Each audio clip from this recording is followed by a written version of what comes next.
A very small, concise history of parks before I go into the meat of the subject, as they should say.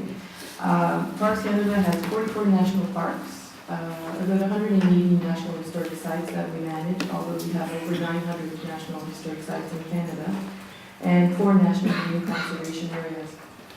We also have national park reserves. So to give you an example, our latest national park, which is Nathalie Gagnon National Park in the Northwest Territories, was set up with the collaboration with the local First Nation and Métis groups. Our latest national park reserve is Sable Island National Park in Nova Scotia. The reason we call it a national park reserve is because there is a land claim that is undergoing there with the Mi'kmaq First Nation. So basically what happens for a reserve in the national park context is that the First Nation or the Inuit or Métis community decides that they will put aside this part of the land as a national park during their land claim process. So we manage it like a national park. In the past, the other thing I want to mention is that we have two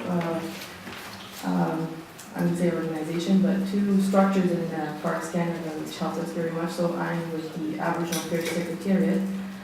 We have 11 staff, 8 of us are Aboriginal. And we help the organization in everything concerning Aboriginal issues, whether it be species at risk, human resource issues, anything that happens at Parks Canada. We also have an Aboriginal Consultative Committee. So that is a 12-member group of leaders, Aboriginal leaders across Canada. We have elders, we have chiefs, we have local community leaders who meet 3 times a year with our Chief Executive Officer, our CEO, to give them advice and unfettered advice on relationships with Aboriginal people. And we really value their input. In the past, and here's where it gets difficult, but in the past, Parks Canada had the policy that parks needed to be pristine areas. So what we did was we would very nicely give subsidy or give some money to non-Aboriginal groups and ask them to leave the park. And for the Aboriginal groups, we would basically take them out of the parks. That was the dark era of Parks Canada. For example, in Riding Mountain National Park, when we decided to create the park, the Kisikoin First Nation, Ojibwe First Nation was in the region. We literally burned down their houses, everything that they had, and transferred them out of the park. There was one part where we still had some Aboriginal people in the park doing traditional activities such as hunting, fishing, and trapping, and that was in Wood Buffalo National Park. And in the 1920s, when Wood Buffalo was formed, we decided that doing these activities in the park would not hinder the ecological integrity of the park. Now, Wood Buffalo, just so you know, is the size of Switzerland, actually a bit larger than Switzerland. So in Wood Buffalo, we created the Wildlife Management Board, and it was one of the first, what we call cooperative management boards that Parks Canada set up. We call them cooperative management boards. They are not co-management boards because we cannot feather the minister's power in front of Parliament. However, up to date, all of the recommendations that our cooperative management boards have brought up to the minister have all been accepted. So it is obviously a structure that works very well for us and for the Aboriginal partners also. So that was the past. And then we started to realize that a pristine area never existed in Canada. We were kind of fooling ourselves, and scientists realized it very rapidly. But one of the reasons we realized it was because we also realized that in some national parks, we actually created almost ecological disasters because of science and because we did not permit certain traditional activities in the park. So for example, our signature park, which is Banff National Park.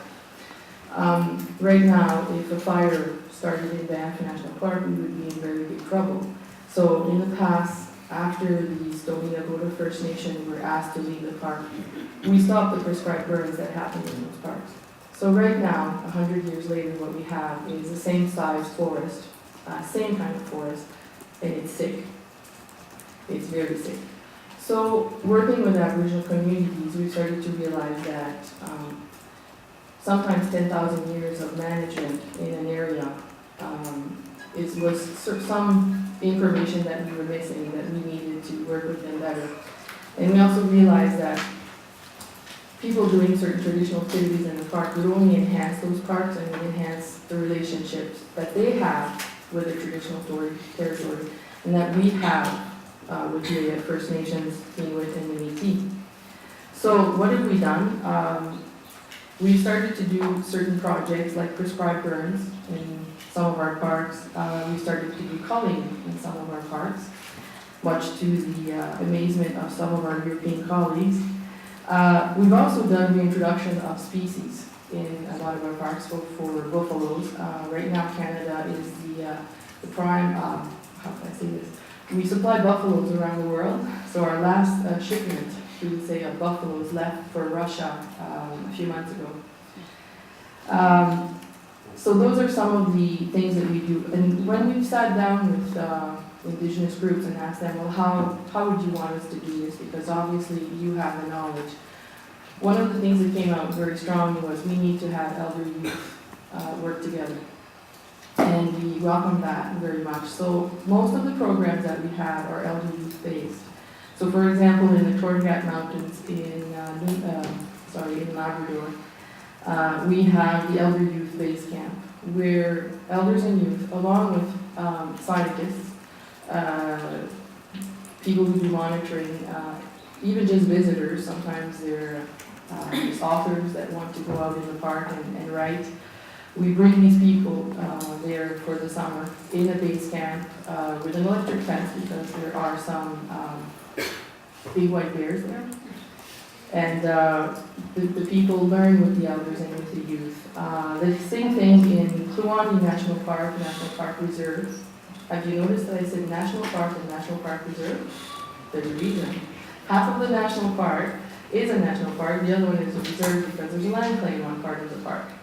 So this is what we're managing at Parks Canada, which makes it very interesting.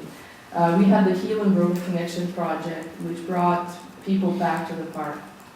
It came about when a certain person was talking to an elder and they said, we used to go into the park and we used to gather berries and so on, but I don't feel comfortable going in again. And he said, well, you can come, there's no problem. He said, no, I really don't feel comfortable. So we realized we had to reach out. We had to go out and bring the people back into the park. So the Healing Broken Connection, and I think the title says everything, was bringing elders and youth into the park to hunt, fish, and gather. And the first time that they came into the park to do this, they were hunting a moose, and the elders had brought the moose and they had tied it up. And there was canoes coming down the Kluane River with tourists from Germany. And the person who was saying the story was my boss a few years ago. He said, so I'm paddling in the canoe, and all of a sudden I see this big moose carcass and they're ripping it open. And I'm thinking, oh, what are they going to say if they see this? Oh, I need to steer them away from this because they're not going to be able to understand.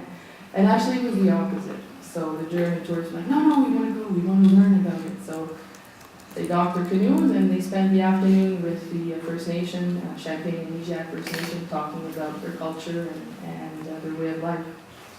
We have the IQ Inuit Knowledge Project in Nunavut, which we're looking at ice conditions, and that's really important because of climate change. And other things that we do, we work with the Dene First Nation on the Dene Traditional Harvesting Protocol. They actually came to us and said, we noticed that some people are not managing the wildlife in the national park. Our people, the Dene, are not managing it in an honorable way.